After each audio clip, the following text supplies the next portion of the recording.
আমাদের পক্ষ থেকে আমরা সর্বোচ্চ চেষ্টা করছি অসহায় বানভাসী মানুষের পাশে দাঁড়ানোর জন্য।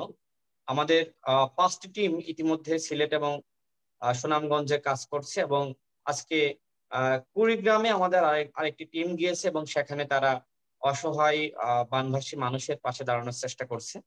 আসলে সকলের জায়গা থেকে এগিয়ে আসতে হবে, বাট যদি একটি আহ, মানে গণতান্ত্রিক সরকার বাংলাদেশে থাকতো এবং বাংলাদেশের অর্থনৈতিক সমৃদ্ধি থাকতো, বাংলাদেশের সরকারের যদি জবাবদিহিতা থাকতো, তাহলে এই যে সামাজিক, সাংস্কৃতিক এবং ক্ষমতার বাইরে যে রাজনৈতিক সংগঠনগুলো আছে তাদেরকে আসলে আহ এভাবে আসলে এতটা প্যারা নিতে হয় না।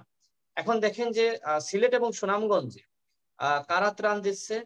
কিছু সামাজিক সাংস্কৃতিক অঙ্গনের ব্যক্তিবর্গ, যারা আহ শিল্প কর্মের সাথে জড়িত, এবং সেখানে দেখবেন যে আলেম ওলামা যারা রয়েছে তাদের অংশটাই বেশি। তারা ব্যাপকভাবে জনগণের কাছ থেকে ত্রাণ সংগ্রহ করছে বা তার বিভিন্ন দাতা সংস্থার কাছ থেকে, এবং সেগুলো তারা মাধ্যম হিসেবে সেখানে বন্টন করছে। এবং আমরাও একটি রাজনৈতিক সংগঠন, বাট আমাদেরও সমাজের বিভিন্ন স্তরের মানুষের কাছে একটা অ্যাকসেপ্টেন্সি আছে। আমরা আহ 2018 সাল থেকে এখনো পর্যন্ত বিভিন্ন যে মুভমেন্ট হয়েছে, বিশেষ করে ছাত্র আন্দোলন, সেগুলোর নেতৃত্বে আমরাই ছিলাম।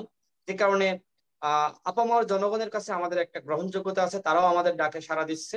তো সেই জায়গায় আসলে সরকারের তৎপরতা খুব বেশি লক্ষ্য করা যাচ্ছে না। সরকারের বিভিন্ন অঙ্গ সংগঠন বলেন বা তাদের দলীয়, যেখানে সুনামগঞ্জ এবং সিলেটে 5 জন এমপি সেখানে অনুপস্থিত। একজন তো ভারতে ধর্ণা ধরতে গিয়েছে। মানে এখন তো জনগণের ভোট লাগে না, জনগণের ভোট লাগলে অবশ্যই জনগণের কাছে তারা যেত। আপনি দেখেন যে আমরা সামাজিক যোগাযোগ মাধ্যমে কিছু ছবি আমরা দেখছি, যেখানে আমরা লক্ষ্য করছি যে এরশাদ স্বৈরাচার ছিল। সে স্বৈরাচার হয়েও এর আগে যে বন্যা হয়েছিল, বিশেষ করে 1998 সালে যতদূর আমি দেখলাম, সেই বন্যার সময় সে হাঁটু জল পাড়ি দিয়ে সে কিন্তু জনগণের কাছে গিয়েছে। এবং 1988 সালের বন্যা ভাইয়া, 1988 যে জি ছবিটি এখনো বিভিন্ন জায়গায় দেখা যায়, সেটি 1988 সালের বন্যার ছবি, যখন তৎকালীন সরকার প্রধান হোসেন মোহাম্মদ এরশাদ গামবুট পরে, হ্যাঁ, হাঁটু আমি পর্যন্ত করি, গামবুট হ্যাঁ পরে আমি উনি বন্যার চেক পানি করছি। দিয়ে যাচ্ছিলেন। জি জি। জি জি আপু। হ্যাঁ, তো দেখেন এরশাদ সাহেব সেও কিন্তু আপনার এভাবে, সে আপনার মানে সরকার প্রধান ছিল, সে চলে গিয়েছে। এবং আমরা আরো দেখছি যে খালেদা জিয়া, সেও কিন্তু আপনার নৌকা নিয়ে বলেন বা সাধারণ মানুষের কাছে গিয়ে তিনিও পৌঁছেছেন। কিন্তু আমরা এই প্রথম দেখলাম যে আমাদের সরকার প্রধান তিনি এতটাই ব্যস্ত যে তিনি আসলে হেলিকপ্টার থেকে আর নামতে পারলেন না। তিনি মানুষের কাছে গেলেন না, মানুষের কাছে জিজ্ঞেস করলেন না যে আসলে মানুষ কেমন আছে, মানুষ কি ঠিক মতন ত্রাণ পাচ্ছে, মানুষের আসলে প্রত্যাশা কি, মানুষ কি চাই, সেই জিজ্ঞাসাগুলো কিন্তু তিনিও করলেন না। আবার তার যে মন্ত্রী এমপি রয়েছে তারাও সেটি করেননি। তাহলে বলেন, তাহলে মানুষ কতটা ভালো থাকতে পারে? একজন সরকার প্রধান সেখানে বন্যা পরিস্থিতি দেখতে গিয়েছে, এবং আমরা শুনলাম যে তিনি সুনামগঞ্জেও যেতে পারেননি। এবং সুনামগঞ্জের ডিসি তিনি বলেছেন যে সেখানে 50 লাখ টাকা নিয়ে অনুদান পাঠানো হয়েছে।